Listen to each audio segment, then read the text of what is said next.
On this edition of Mine, Safety, and Health News, you'll hear a seatbelt success story where an off-road truck lost its power and brakes, and the driver had to navigate his truck down a mountain backwards.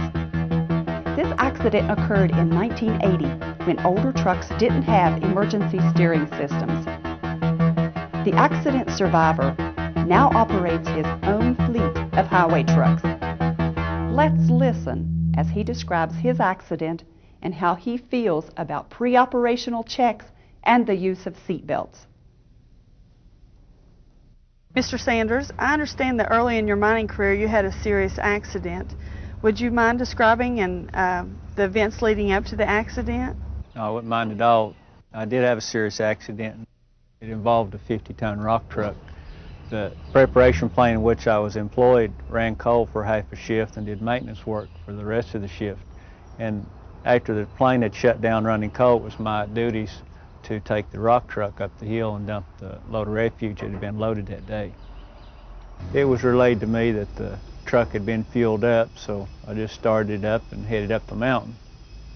I left the tipple. It was about a 3-mile haul uphill, somewhere around 14% grade, I guess. And after we left the tipple, the truck seemed to be running okay. We got to about the steepest place on the mountain and the truck ran out of fuel. And it started to take off backwards. What type of things ran through your mind?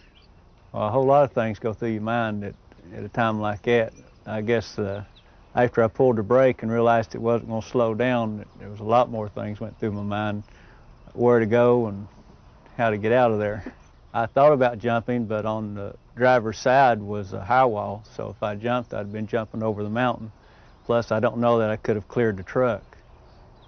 Okay, so you decided to stay in the truck and ride it out. Did Yes. you have your seatbelt on? Yes. The truck took off backwards and started picking up speed real fast. And I looked in my mirror and there were some other trucks back about 1,000 foot behind me coming up the hill. And we didn't have a CB in the truck, so there was no way to warn anybody. So the only option I really had was to try and turn the steering as much as I could to cut it back into the hillside. But the truck had hydraulic steering, so it was all I could do to move the steering wheel probably about a quarter of a turn. So it started a gradual turn back into the hillside. When the truck landed, first it hit the hillside and went up in the air about 40 foot and come to land on its side in the road. And at that time the bed come loose from the truck and the motor come out of the truck and the rear ends, it just come apart like an explosion. And it slid probably about 200 foot on its side. So if you hadn't had your seatbelt on, what do you think might have happened? I don't know where I would have ended up without the seatbelt. I was in what was left of the cab and was real lucky. On the day of the accident, was there a pre-operational check done on this truck? And if there was, what conditions were noted? At that time, we didn't do pre-operational checks, but if it had been done, it probably would have prevented the accident because it would have shown that there was no brakes on the truck and it hadn't been fueled up. So it would not have put the operator in that situation. What conditions do you look for on a pre-operational check of the truck before it's put into service? On a pre-operational check, there are a number of things the driver should look for. Some of the most important are checking the visible outside appearance of a truck, the tires, the springs, the fuel level, leaking wheel seals, condition of the brakes, oil leaking from the wheels, the condition of the steering, all your safety features. If you could give drivers a word of advice, what would you give them? Well, first recommendation in an accident would be not to panic, and would be to, you don't have a lot of time, but to think over your decision real quick, and that I believe that your best decision to make is to stay in the truck with a seatbelt on, because you don't know where a vehicle is going to go or that you can clear a vehicle's wheels if you jump out of it.